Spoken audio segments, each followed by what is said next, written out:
ఈనాటి మూడవ శ్లోకం. జయతు జయతు దేవో దేవకీ నందనోయం, జయతు జయతు కృష్ణో వృష్ణి వంశ ప్రదీప, జయతు జయతు మేఘశ్యామల కోమలాంగో, జయతు జయతు పృథ్వీ భారనాశనో ముకుంద. దీని అర్థం ఏంటంటే, ఓ దేవా దేవకీ నందన నీకు జయము, కృష్ణవంశ మంగళదీప కృష్ణ నీకు జయము జయము, సుకుమార శరీర మేఘశ్యామల నీకు జయము, ఓ భూభారనాశక ముకుంద నీకు జయము జయము.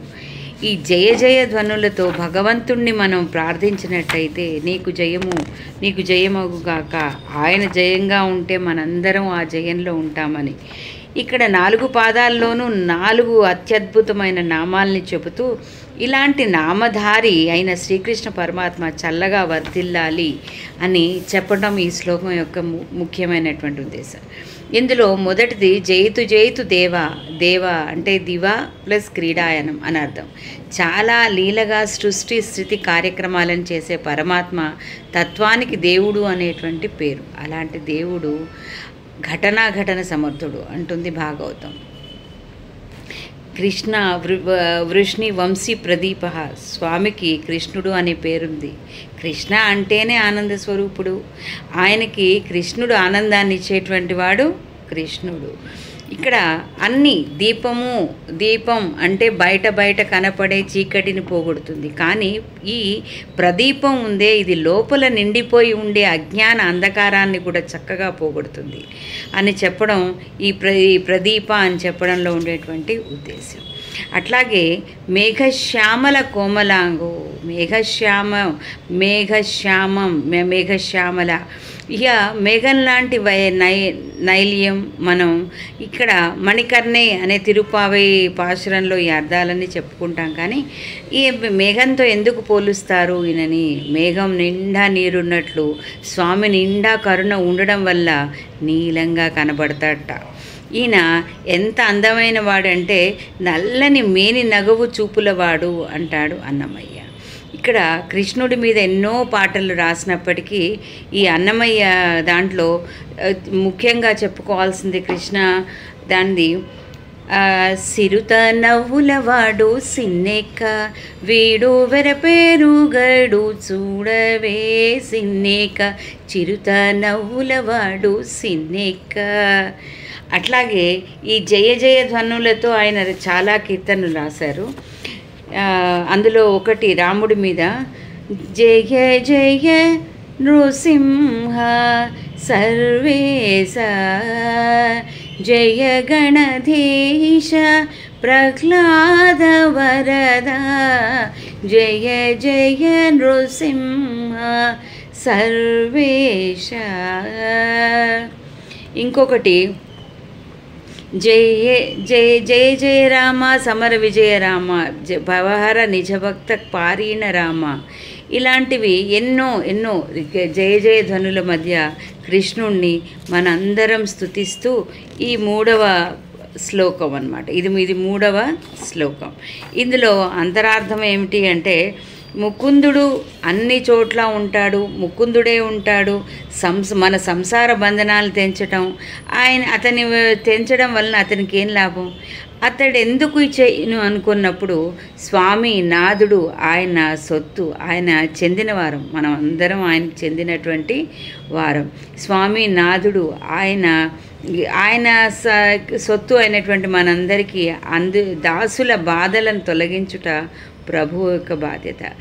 అతని పదవి నిలబెట్టుకొనుటకే అతను మనకు ఉపకరించును. కానీ మన మాతడే నాథుడని గుర్తించవలను. ఆయన ఉన్నాడని, ఆయన ఉనికిని మనం గుర్తించినట్టయితే ఆయన మనల్ని తన పరివారంగా భావించి మన బరువు బాధ్యతలు అన్నీ ఆయనకు ఒప్పచెప్పినట్టయితే మనకి చూడవలసినవన్నీ కూడా ఆయన చేయవలసినవి అంటే మనం మునిగిపోకుండా, ఈ సంసార సాగరంలో మునగకుండా మనల్ని బయటికి తీసి చక్కగా మనకి మోక్షాన్ని ఇచ్చేటువంటి వాడు, ముక్తినిచ్చేటివాడు ముకుందుడు. ఈనాటి 4వ శ్లోకం. ముకుంద మూర్ధ్యంత ప్రణిపత్యయాచే భవంత మేకాంత మర్దనం అవిస్మృతి స్వశ్చరణారవిందే భవే భవే మస్తు భవత్ ప్రసాద. ఓ ముకుంద, ఈ మొదటి శ్లోకంలో మనం కృష్ణుని పిలిచాం, రెండవ శ్లోకంలో ఎదుట నిలిచాం, తర్వాత మూడవ శ్లోకం తర్వాత ఇక జయ జయ ధ్వనుల మధ్య కులశేఖర ఆళ్వారు ఈ శ్లోకంలో ప్రత్యేకించి ఆయనని ముకుంద అని పిలుస్తున్నారు. ముకుంద అని ప్రారంభించడం వల్ల ముకుందమాలయను ఈ నామము ఈ స్తోత్రము కలిగాను. ఇందు ముకుంద దశాక్షరి మంత్రము నిక్షిప్తమై ఉందని పెద్దలు చెప్తారు. ఓ ముకుంద, నీ పాదార విందాలను జన్మ జన్మలు నేను మరవకుండునట్లు అనుగ్రహింపు. నీ ఎదుట శిరస్సు వంచి మోకరిల్లి నిశ్చయముగా ఈ కోరికను కోరుచున్నాను. ముకుంద, నీ పాదాలు తప్ప నాకు ఏమీ తెలీదు, నాకు ఏది వద్దు. జన్మ జన్మలకి నీ పాదాలు నేను మరవకుండా ఉండేలా అనుగ్రహించు తండ్రి. ఓ ముకుంద, తల వంచి నమస్కరించి నిన్ను ఒక చిన్న కోరిక కోరెదను. ప్రతి జన్మయందును నీ పాదార విందాలపై నా తలంపు నిలిచినట్టుగా అనుగ్రహించుము. ఈ శ్లోకంలో ఆళ్వార్లు ముకుందమాలలో మొత్తం ముకుందమాలలో సారభూతమైనటువంటి ప్రార్థన చేయుచున్నారు.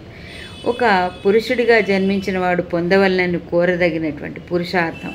లౌకిక జీవితంలో ధర్మార్థ కామ మోక్షాలు పురుషార్థాలు. అలౌకిక మగు పురుషార్థము మోక్షం. ఆ మోక్షాన్ని, జన్మరాహిత్యాన్ని, భగవత్ సాయుధ్యాన్ని, అవిద్యని ఇచ్చేటువంటి వాడు ఈ ముకుందుడు. నాకు జన్మరాహిత్యం అక్కర్లేదు, నాకు ఈ జన్మ వద్దు అని, జన్మలే వద్దు, నాకు వైకుంఠమే కావాలని కూడా కోరుకోవట్లేదు తండ్రి నిన్ను.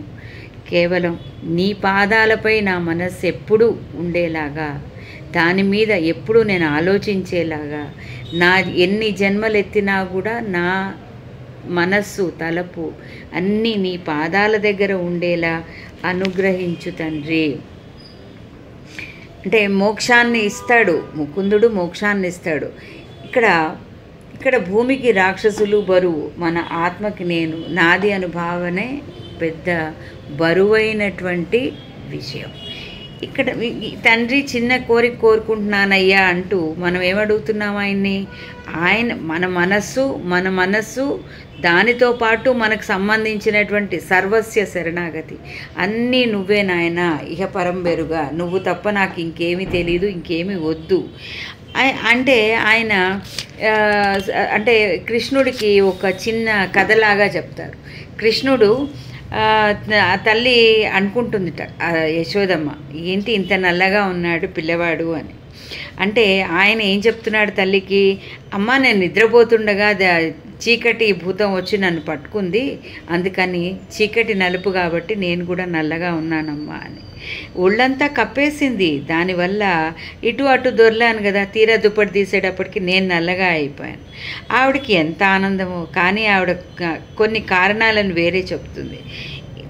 ఎవరైనా అడిగితే పిల్లవాడు, అయ్యో అమ్మ యశోదమ్మ, ఎందుకమ్మా నీ కొడుకు ఇంత నల్లగా ఉన్నాడు అంటే, అబ్బే అదేమీ లేదు, మావాడు పుట్టినప్పుడు చాలా తెల్లగానే ఉండేవాడు. అసలు ఏమైందంటే ఇదిగో ఈ గోపికలందరూ వచ్చారు చూడండి, వీళ్ళందరూ వాడి చుట్టూ చేరారు, వాడేమో స్ఫటికం లాంటి వాడు, అదెప్పుడు తెల్లగా ప్రకాశిస్తూ ఉంటుంది. ఈ గోపికలు నల్లటి కళ్ళతోటి వాడిని అదే పనిగా చూసేటప్పటికీ ఆ నైల్యం అంతా కూడా, నల్లదనం అంతా వాడిలో నిండిపోయి ఇలా అయిపోయాడమ్మా నా కొడుకు అని యశోదమ్మ వాళ్ళని చెప్పి పంపిస్తుందిట. ఎంత గొప్ప భావన! తన కొడుకు ఎట్లా అయినా తన కొడుకు కాబట్టి నల్లగా అంటే తప్పు కూడా ఆ నల్లగా ఉండడం అనేటువంటిది ఆవిడ బాధపడట్లా, ఆనందిస్తోంది ఆవిడ. మన యొక్క కోరికలు, ఈ నల్లదనం ఎలా వచ్చింది? మన అందరి యొక్క ప్రార్థన, మనకి ఇవ్వాలనేటువంటి ఆయనలో ఉండేటువంటి భావన, ఈ మనకి ఎప్పుడెప్పుడు ఇచ్చేద్దామా అని చేతిలో పట్టుకొని రెడీగా ఉంటాడు మనం కోరిన కోరికలన్నీ. ఈ కోరికలతో నిండినటువంటి శరీరం కాబట్టి అది నల్లగా మారింది అని చెప్తారు. ఇక్కడ భవంతం ఏకాంతం ఇయం తత్వం అర్థం. ఇది నియం ఇయం తత్వం ఒకటే, చిన్నదే, ఒక్క కోరికే, ఇదే అడుగుతున్నాం. ఒకప్పుడు ఒకసారి జిఎం గారు చెప్పినట్టు ఒకే ఒక కోరిక కోరుకోమని భగవంతుడు అడిగితే 7 అంతస్తుల మేడలో బంగారపు టుయ్యాలలో నా ముని మనవడికి బంగారు గిన్నెలో అన్నం పెట్టాలి అని కోరుకున్నట్ట ఒక వ్యక్తి.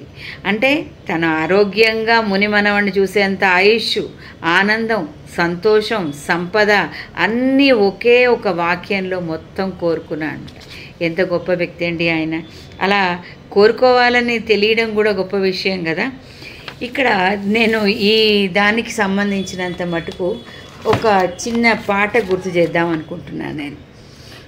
చాటెదనిది ఏ సత్యము సుండో చేటులేదీతని సేవించినను చాటెదనిది ఏ సత్యము సుండో హరి నొల్లనివా రసురులు సుండో సురలీతని దాసులు సుండో హరి నొల్లనివా రసురులు సుండో సురలీతని దాసులు సుండో పరమాత్ముడితడే ప్రాణము సుండో పరమాత్ముడితడే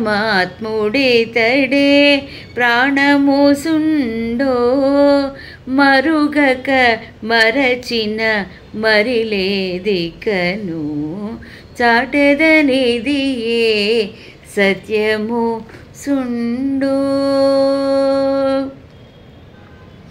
ఇంకొక చిన్న పాట ఒకటి గుర్తు చేద్దాం అనిపిస్తుంది ఈ సందర్భంలో.